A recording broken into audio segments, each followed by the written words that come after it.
गोटे बापा मांकर बड़ आशा रही थाए जे सेमाने सेमानंकर पिलामानंकु पाठ पढ़े भल मनीषटीए करने किंतु वर्तमान मु जो गाँव अच्छी जो स्थान अच्छी से स्थान बापा माँ मानकर आशा सब मौली जाऊँच कारण कौन सेमानकर पिला ठीक भाव में पाठ पढ़ी पारना मु अच्छी वर्तमान नयागढ़ जिला नुआगाँ ब्लॉक अंतर्गत कोरडा ग्राम पंचायत अधीन गहलमड़ा ग्राम जोटि की गाँव को आसिया को रास्ता नहीं जोटा कि आम आप देखु रास्ता ये गाँव को आसिया रास्ता संपूर्ण रूपे नहीं तो ये गोटे कथा मन उठू जिते गाँव को आसिया को कौन रास्ता नहीं ये गाँव को आसिया कौन चारि दिगरु कौन गोटू सठिक रास्ता नहीं तो ये चलुंट केमिति एमाने बंचुंट केमिति जितेबले इमरजेंसी केस रे एमाने जाउछंती केमिति मेडिकल जाउछंती केमिति ए स्थान को दमकल गाड़ी आसुची संपूर्ण भाव कथा हवा आम पाखर ग्रामवासी वृंद अछन ता सहित कथा हवा एवं आलोचना कला पर जानिबा संपूर्ण घटना कौन अछि। मधुसूदन नायक गहलमड़ा। अच्छा आपण गांव को रास्ता ना एकदम रास्ता ना आपण देखिले चारिपटु पहाड़ घेरिकी रहिছে हम रास्ता किछि चारिपटु केते वर्ष लाइन अछंती हम 60 65 वर्ष ला 60 65 वर्ष वाला सेमती अछंती कि आपण रास्ता नाही नाही आज्ञा। अच्छा जते बेले आपण गांव रे कहार किछि देह खराब होय केमती नियंती गोटे खट गोटे जोड़े दौड़ा लगेबो गोटे मेढा पके भार करके नबो नौनो बाटरे मर जानछु रोगी मेडिकल को जाई परना एमिति केतर हेछि एमती आया प्रत्येक थर होछि आ जदि खट जदि सुविधा नहला कमलटी बांधिबु ताकू बुकुचा करके भितर भरी करबो रोगी के दिगरे कांधे के नबो हे भीतर अवस्था जोगी जहाँ संभालिबो बाटे मेडिकल को जाऊ नला अधा आठरे मरु। अच्छा यही जो घटना ब्लॉक प्रशासन कि कौन सरकारी ऑफिसर बाबू माने किछि भी सबू बाबू मैंने आसुच्च सब कहते भोट टाइम रे किंतु भोट सरीगले क्या पाद पड़ा नहीं एमएलए ना मंत्री ना सरपंच ना सरपंच भोट गला दिन ठार सरपंच दिन पाद पकई ना आसिक आग बहुत थर दौड़ी गले 8 दिन काल राति दिन शुआई देले एमएलए शुआई देले कौन भोट सरीगले आगे आउ कहीं आसार ना परिस्थिति केवल जहाँ कर आम गाँव देखुं केवल रुद्र माधव राय कर से रुद्र माधव राय थिले अवश्य जहाँ किसी बहुत दिन तल कथा फास्ट रुद्र माधव राय कांग्रेस देखो कांग्रेस किसी कलानी जिते बीजेडी के आसिलु बीजेडी संख्या चिन्ह भोट देलु से जहाँ कह रुद्र माधव राय कर कांग्रेस अनुदान किसी ना 2024 मसीहा आसिकी पहुंचलानी किंतु एभली गोटे गाँ जे कि एभली अवस्था भोगुछंती ए गाँ बेसी दूर रे नुह 57 नंबर जातीय राजपथ ठारू मात्र 3 किलोमीटर दूर रे ए गाँ अवस्थित कौन से उपांत अंचल नुह जहाँ की सरकारी योजना ठारू विच्छिन्न रहिबे ए गाँ को रास्ता संपूर्ण रूपे नहीं तो जेहेतु गाँ को रास्ता नहीं तो गाँ को रास्ता नथिबारु पिला माने पाठ पढ़ाई केमती भोगुछंती संपूर्ण जानिबा तो तुम ना कोन राजेंद्र प्रधान ए गाँ गहलमड़ा को स्कूल ले पाठ पढ़छ मीनागाड़िया स्कूल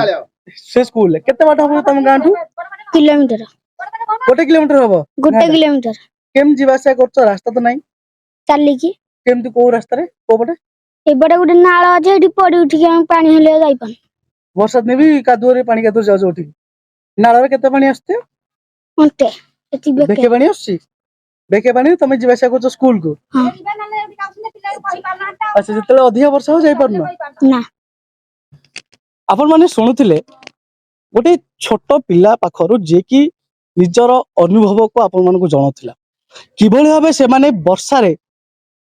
कादुओ रे नाळ क्रॉस करके जाउछंती स्कूल एवं जदि अधिक पानी हेतियो ताले स्कूल जाई परना आ गोटे मुख्य समस्या अछि गाँ रे जोटा कि हम कहिबा गाँ रे पानी समस्या अछि आपण मान देख परते मो पछरे टिके दूर रे अछि गोटे टांकी अछि से टांकी रे पानी आसुची लोक माने खाय पे करछंती किंतु खरा दिने यही टांकी रे रहुनी पानी तो जदिओ खरा दिने टांकी रे पानी रहन ता लोक माने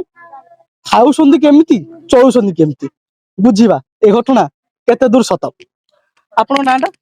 सुलोचना देई एई गहलमड़ा। अच्छा पानी कथा जे हम कहिबा ताले पानी एरा सब बेले पानी आसु ए सब बेले बाबू जळ आसुनी गोटे मात्र गोटे मास जळ आसीबो जळ नथला बेले बंध गाड़ी रो नले बोय बाट जिबु कुअरु जोडे आनिमु खाइबु आम पिला को आम गहरु आनी की खुआइबु ଆମକୁ ଆସ୍ଥା ନାହିଁ ଗାଧେଇବାକୁ ପିଇବି କୂଅରୁ ଜଳ ପାଣି ପାଉ ଆଣିକି ପିଉଛ? କୂଅରୁ ଆଣିବୁ ନଥିଲେ ବନ୍ଧୁରୁ ଆଣିକି ଖାଉ କେତେ ସାର ବାଟ ହବ କୂଅଟା? ମାଇଲେ ବାଟ ହବ ସାର 1 କିଲୋମିଟର। ହଁ ଆଚ୍ଛା। ବହୁତ ଏମିତି ଅସୁବିଧା ସବୁ ଆମର ଚଳୁଛ? ହଁ ଏମିତି ଆମ ଗାଁକୁ ଆସ୍ଥା ନାହିଁ ଆମର ବହୁତ ସେ ମଣିଷ କ୍ଷତି ହେଇଗଲାଣି ଖଟିଆ କରି ନବାରୁ ବହୁତ ମଣିଷ ଆମର କ୍ଷତି ଆସୁଛନ୍ତି ମୋର ପୁଣି ପୁଣି ଝିଅଟେ ବି ମରିଛି ଖଟିଆ ନେଇକି ଯାଉ ଯାଉକା ପୁଅଟେ ବି ମୋର ମରିଛି ତେବେ ମାନେ ଏଇଭଳିଆ ଅବସ୍ଥା। ଏଇଭଳି ଅବସ୍ଥାରେ ଆମର ମରିଛୁ ପୁଣି କାହାକୁ ଆହୁରି କହିଲେ ଗାଁରେ କେହି ଶୁଣୁନାହାନ୍ତି? କେହି ଶୁଣୁନାହାନ୍ତି କୋଉ ସରପଞ୍ଚ ନାହିଁ କୋଉ ଏମଏଲଏ ନାହିଁ କେହି ଶୁଣୁନାହାନ୍ତି ଭୋଟ ଦେଲା ବେଳେ ପଳେଇ ଆସୁଛନ୍ତି ଆମକୁ ଭୋଟ ଦିଅ ଆମେ ଏ କାମଟା କରିଦବୁ ଭୋଟ ସଇଲେ ସଇଲା କେହି ପଚାରେ ନାହିଁ ଗାଁକୁ ଆସିବାରେ ନାହିଁ କେହି ଆପଣ ମାନେ ଶୁଣୁଥିଲେ ଜଣେ ମାଙ୍କ ପାଖରୁ ତାଙ୍କର ଦୁଃଖ କଥା ଯାହାକି ସେ ଅଙ୍ଗେ ଲିଭେଇଛନ୍ତି କେବଳ ରାସ୍ତା ନାହିଁ ବୋଲି ପ୍ରଶାସନ ଏଠାରେ କେଉଁଭଳି ଭାବରେ ଚୁପ୍ ହୋଇ ବସିଛି ପ୍ରଶାସନ ଆଖିକୁ ଏଇ ଗାଁ କେବେ ବି ଦେଖାଯାଉନି କେବଳ ଦେଖାଯାଉଛି ଭୋଟ ସମୟରେ ଯଦି ଆମେ କହିବା ଭୋଟ ସମୟରେ ଭୋଟ ମାଗିବା ପାଇଁ ଆସୁଛନ୍ତି ନେତା ମନ୍ତ୍ରୀ ମାନେ ଏବଂ ସରପଞ୍ଚ ମାନେ ନେତା ମନ୍ତ୍ରୀ ଏବଂ ସରପଞ୍ଚ ମାନେ ଭୋଟ ନେଇ ସାରିଲା ପରେ ଏ ଗାଁକୁ ଭୁଲି ଯାଉଛନ୍ତି ଏ କଥା ଆମେ କୋଉଠୁ କହୁଛନ୍ତି ଗାଁ ଲୋକ ଆଜ୍ଞା ଆପଣଙ୍କ ନାଁଟା ଶଶୀ ଦେଇ ଆଚ୍ଛା ଏଠିକି ଲୋକମାନେ ସବୁ ଆସୁଛନ୍ତି ସେ ସରପଞ୍ଚ ସରପଞ୍ଚ ଆସୁଛନ୍ତି ଏମଏଲଏ ସବୁ ଭୋଟ ନେଲା ବେଳକୁ ସମସ୍ତେ ହେଇକି ଧାଇଁକି ଆସୁଛନ୍ତି ତାପରେ ଆଉ କେହି ଆସୁନାହାନ୍ତି ଆପଣ ମାନେ ଏତେ ଅସୁବିଧାରେ ରହୁଛନ୍ତି ଅସୁବିଧାରେ ରହୁଛୁ ଆମକୁ ପାଣି ମିଳୁନି ଖାଇବାକୁ ଆମକୁ ଗାଧୋଇବାକୁ ମିଶା ପାଣି ନାହିଁ ପୋଖରୀକି ପାହାଚ ଟିକେ ହେଇନି ମାଇଲିଆ ବାଟରୁ ଯାଇକି ପାଣି ଆଣୁଛୁ କୁହରୁ ଏଠି ଦିନେ ପାଣି ଆସିଲେ 2 ଦିନ ପାଣି ଆସୁନି ସବୁଠୁ ବଡ ସମସ୍ୟା ଆପଣଙ୍କ ଗାଁରେ ରାସ୍ତା ଆମକୁ ଖାଲି ରାସ୍ତା ଟିକେ ପାଣି ନହେଲେ ମିଶା ଆମେ ଏମିତି ବନ୍ଧ ପୋଖରୀରୁ ଖାଉଛୁ କୂଅରୁ ଆଚ୍ଛା କୂଅରୁ ଯୋଉ କୂଅ ପାଖରୁ ଖାଉଛ ପାଣି ଦେହ ତ ଖରାପ ହଉଥିବ ଦେହ ଖରାପ ହଉନି ଆଉ କଣ ଦେହ ଖରାପ ହେଲା ଭଳିଆ ହଉନି ଆଚ୍ଛା ଆଚ୍ଛା ଆଶା ଦିଦି ଏଠିକି ଆସୁଛନ୍ତି ଆଶା ଦିଦି କେତେବେଳେ କମ ମନ ପଡିଲେ ନାହିଁ ଆଚ୍ଛା ଟୋଟାଲି ତ ଆସୁନି ମୂଳରୁ ଆଉ ଅଣ୍ଡା ଛୋଦା ପାଇଁ କେମିତି କଣ ଯାଉଛନ୍ତି ଅଣ୍ଡା ଛତା ପାଇଁ ଏଠି ଗଲେ କିରି କେତେଟା ଦଉଛନ୍ତି କେତେଟା ଖାଇ ଦଉଛନ୍ତି କେତେ ବାଟ ଏଠୁ ଯାଇକି ଆଣିଛ ଏଇଠି ମାଇଲେଜ ବାଟ 1.5 କିଲୋମିଟର ବାଟ 1.5 କିଲୋମିଟର ବାଟ ଆପଣ ଯିବା ଆସିବା କରିକି ଏଇ ଧରିକି ହଁ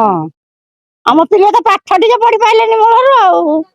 ପିଲା ପାଠ ପଢି ପାଇଲେନି କେତେବେଳେ ହେଲେ ଏ ପିଲାଟି ଆଣି ସବୁ ଛୋଟ ପିଲାଟି ଆଣି ସବୁ ରହୁଛନ୍ତି ପାଣି କାଦୁଅ ଦିନ ହେଲେ ଯାଉନାହାନ୍ତି ଖରା ଦିନ ହେଲେ ଟିକେ ଯାଉଛନ୍ତି ପାଣି କାଦୁଅ ହେଲେ ଯାଉନାହାନ୍ତି ଟୋଟାଲି ସରକାରଙ୍କୁ କଣ କରିବାକୁ ଚାହିଁବେ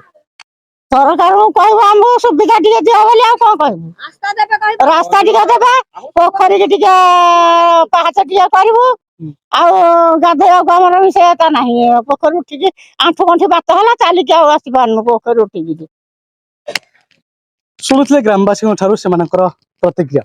କିଭଳି ଭାବେ ସେମାନେ ଚଳୁଛନ୍ତି ଏବଂ କିଭଳି ଭାବେ ଏଠାରେ ଜୀବନ ଯାପନ କରୁଛନ୍ତି ତେବେ ଏଠାରେ ପ୍ରଶ୍ନ ଉଠୁଛି ସରକାର